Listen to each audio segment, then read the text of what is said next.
more receiving yards? Yeah, I think they have a much deeper receiving core. Doesn't mean they'll win, though. I mean, they won last weekend and didn't have a very productive, yards per receiver.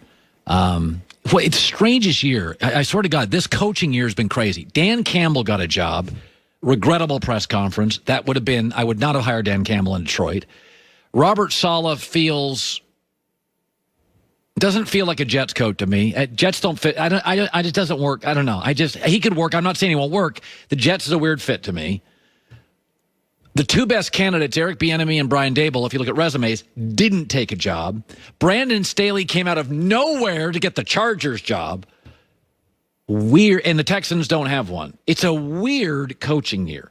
I don't like a lot of these. I'll just be honest with you. I don't love a lot of these choices.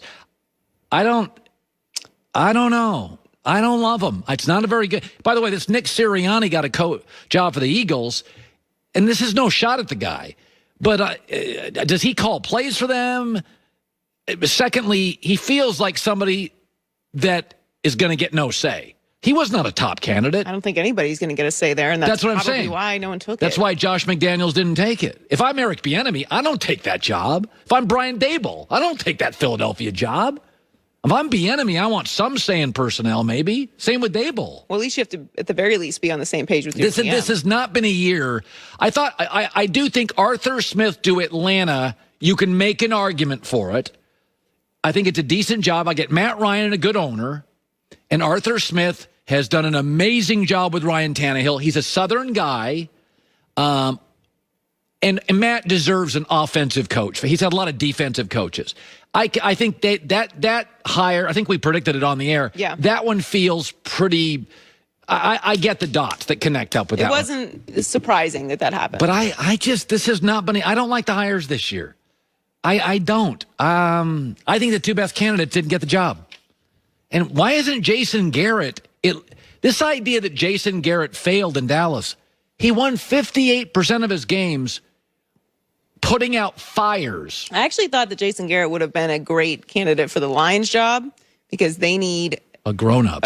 Yes, and some stability and a culture builder and all of that. Or the Jets job. You can't say that Jason Garrett can't handle the media. He was a Dallas Cowboys head coach. Hey, I'll tell you something. Urban Meyer more and more looks like the best hire. Yeah. I mean, seriously. Urban, to me, in Jacksonville's like, oh, that's going to work to some degree, especially the first three drafts, Joy. He's going to crush. He's recruited 90% of the guys he's going to draft. It's definitely the number one move so far. I think so. I think Urban, and that's the one the media doesn't buy, and I'm like, that one's going to work. I get Trevor Lawrence and like a better coach in college than Pete Carroll. It's a winnable division. Oh, yeah, that's hugely. Greg Jennings, 10 years in the NFL, a Super Bowl. He's been in a lot of these big playoff games in Lambeau where it's all cold and a warm weather team comes up to Lambeau, and he is joining us now live. So did you ever, you tell me, when you're a wide receiver, did you like the snow because you knew where you were going and corners don't? Did you feel it was a little bit, you can put the brakes on? Did you feel like snow was an advantage for you as an offensive player? It's an advantage, but no, I didn't like it. I mean, I'm just going to be honest. I wanted it to be clear on the ground, so I had my footing, and I wanted to be able to run the routes at the speed and at the pace and the tempo that I wanted to.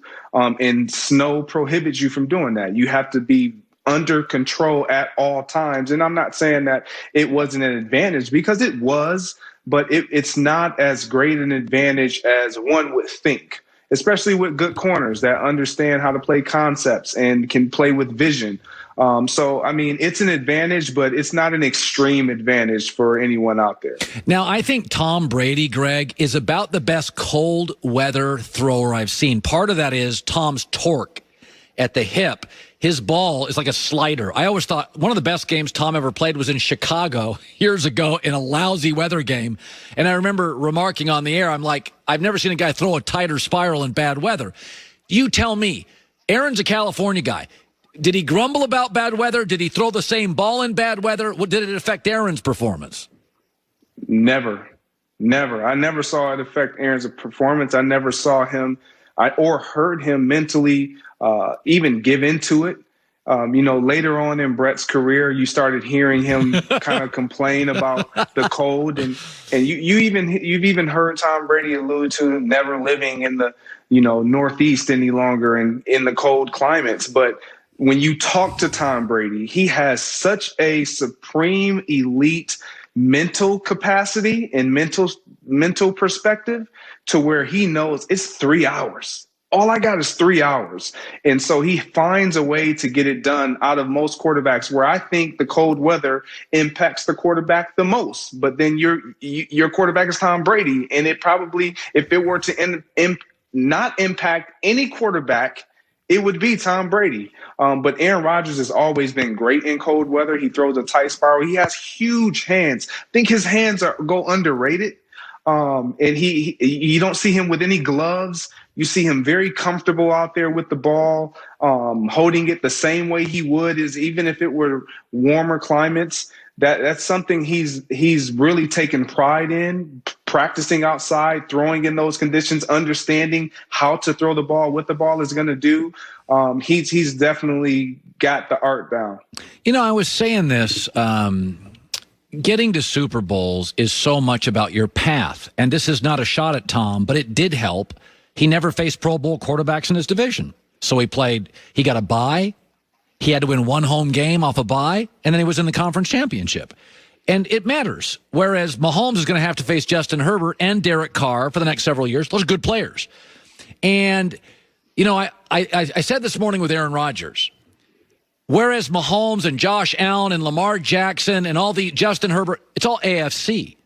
If you go look at Aaron Rodgers for the next 6 years, Breeze is retired, will be, and Brady probably does in a year or two. He's only got one peer in the NFC, Russell Wilson, who's got an enigmatic relationship with his head coach.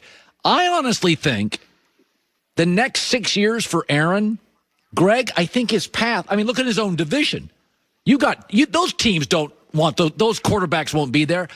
I think Aaron's last 6 years are going to be his best 6. I really strongly believe that. Do you share that sentiment? I wouldn't say his path is. I've told this to Tom. Even this year, he has the LeBron James effect. So wherever he goes, it's going to be, the expectation is going to be win or bust. And so, yes, it was just like LeBron in the East. The path was so easy. Oh, my gosh, he's in the East. He goes to the West, and now he's the champion in the West. And now it's like everybody's flooding back to the East. This is kind of the Tom Brady effect, honestly. The same thing that LeBron has done. But Aaron Rodgers, to me, his path is always a challenge because the coaching and the defenses on that side, in that conference, in my opinion, tend to be more stout. When you look at the Vikings, you never quite know. When you look at the Bears, they just miss that quarterback piece. And if they can get those pieces, defensively, they can cause problems. The Panthers, the Buccaneers, the New Orleans Saints, like these are really good defensive teams.